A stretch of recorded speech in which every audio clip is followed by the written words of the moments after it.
September, I had a dream. And in that dream, our man of God in the house, Prophet Robert Oboyachi, died in that dream.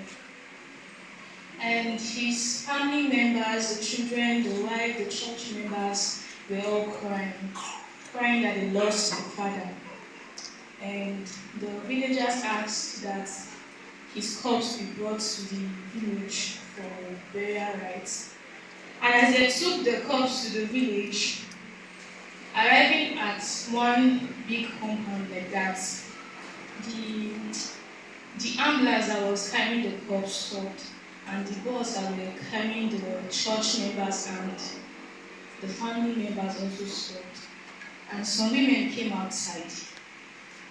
The women, they were as if they were the soldiers of the village, I don't know. But the way they were dressed, they were like 7, and they stood straight. They blocked the vehicle, that the vehicles will not enter the compound. And on them, they wore wrapper. You know, the women normally tie 2 wrappers on their waist, but this particular women, they tied 1 wrapper on their waist, then the other on their head, and they left their breast outside. They were not putting on clothes. So they stood straight that the cars were not coming inside. And the man of God's mother, that's Mama, she came outside and was like, "What happened? Why won't you let them bring my son inside to lay him to rest?" So they said she should carry her son away, that she's not even ashamed, that she's talking. She's old and she's alive. Her son is young and dead, and she had the guts to come outside to talk, that she should go outside. So she started crying, and the mama of the house was with her.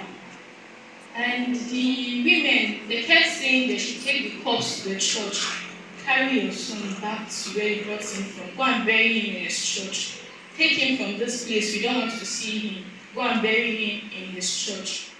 And the man of God's mother, she was also talking to them back, but she was using their native language, the Doma language.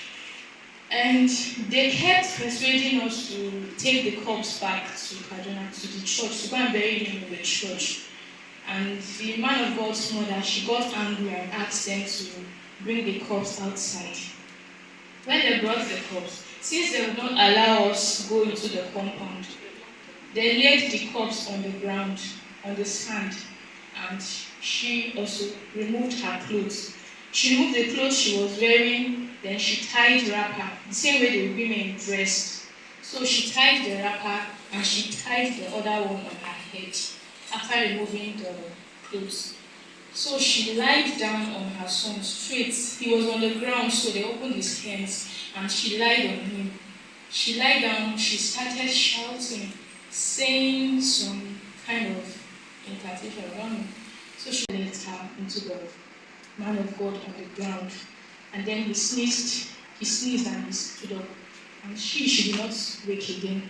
She was lying dead on the ground. So when the women saw this, they were still standing there, they refused to leave the way, but the men are seated behind. And the mama in the house, everybody was surprised. The church members were like, "What's happening?" The man of God has woken up now, and his mother is lying dead on the ground. The women, they were now saying that, "What has he done?" That's now that he's up, the man of God is up, they are asking him, what has he done, that he killed his mother. He killed his mother, that he himself, he has stood up, but he took their sister, that he has killed their sister, that they know that he's evil. That's why they told them to take him back to the church.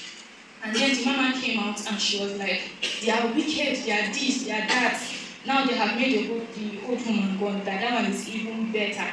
It's better for her to die than the young man." So that was how the dream. Then I woke up.